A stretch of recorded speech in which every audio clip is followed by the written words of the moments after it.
darling heart, and welcome to this episode of the Drink Less, Live Better podcast.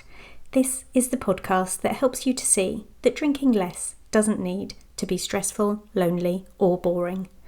I'm your host, Sarah Williamson, and I decided to have a year alcohol-free as a little life experiment and haven't looked back. I'm here to support you with your alcohol-free or drink less adventures. Follow me on Instagram at Drink Less, Live Better.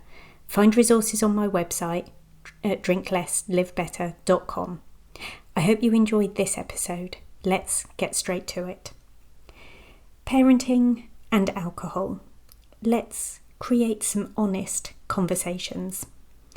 This is a topic that makes a lot of parents uncomfortable, but I'm afraid it's absolutely crucial. Our relationship with alcohol while raising our children and teenagers and young adults is important. Today, I'm talking about how our drinking habits impact our kids' understanding of the world. Let's start with a fundamental truth. Children, teenagers, young adults are incredibly perceptive. They're not just observers in our lives, they're active interpreters, constantly learning and forming their understanding of adult behaviour through what they see at home. We can tell our teens anything we like. We can instruct them, direct them and set rules. But I think the very best thing we can do is model a behaviour we'd like to see in them. How can I hope my boys pick up some amazing emotional regulation techniques when I might be showing them that numbing out with alcohol is a totally okay response to living a life that is generally overwhelming? Go on, ask me how I know. When we talk about parents and alcohol, there is not just a simple binary of drinking and not drinking. There's a rich and complex spectrum that shapes how teenagers perceive substances, responsibility, and adult life. When I go on to talk about households in a minute, I'm really talking about individuals. Some households might have one adult or more adults, and some households will have adults that drink the same amount as each other, and others will have adults where one drinks more or less than the other. In households where parents don't drink at all, teenagers often develop a very clear understanding of personal choice. These kids might see abstinence as a deliberate health decision or a personal value or a family way of being. In a house where parents drink a bit, teenagers might get a nuanced view of alcohol. Perhaps they see a glass of wine with dinner or a beer during a social gathering being drunk. They learn that alcohol can be part of adult life without being a central focus or a problem. The key here is probably demonstration, showing that alcohol is something with clear boundaries.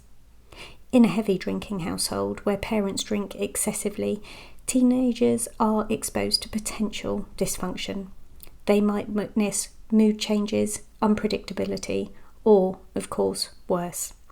Some children of heavy drinkers become hypervigilant. Others might normalise excessive drinking, and of course they could develop complex emotional responses to it. Here's what's important. Regardless of your personal drinking habits, the goal is to create an environment of honest and open communication with your kids, one that doesn't involve lying or dismissing your child's fears or worries. Teenagers need context. They need to understand that alcohol is complex. It's a substance with social, physiological, and personal implications. It's probably not just about saying, don't drink. It's about exploring why people drink, the potential risks, and the importance of making responsible choices for themselves. Here are some practical strategies. Be transparent. If you drink, talk about it.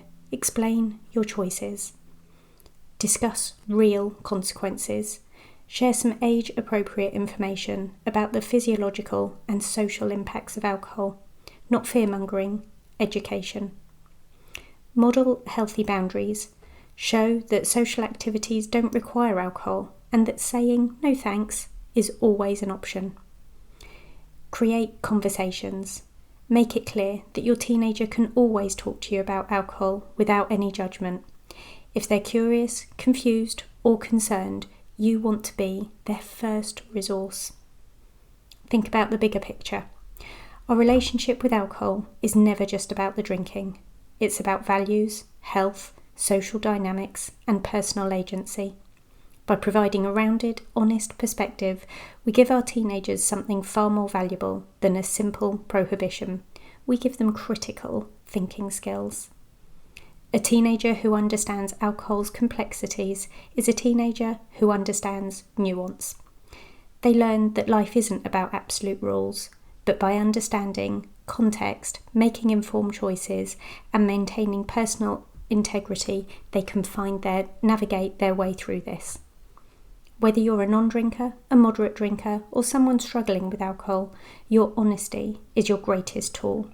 Teenagers don't need perfect parents. They need real parents who are willing to have genuine, uncomfortable conversations. Thank you so much for listening in today. Come back again next week. Check out the show notes for a link to a hidden podcast episode that will help you with your 5 p.m. cravings, and details about my one-to-one life coaching and sober coaching programs. No editing done here. And P.S. I believe in you.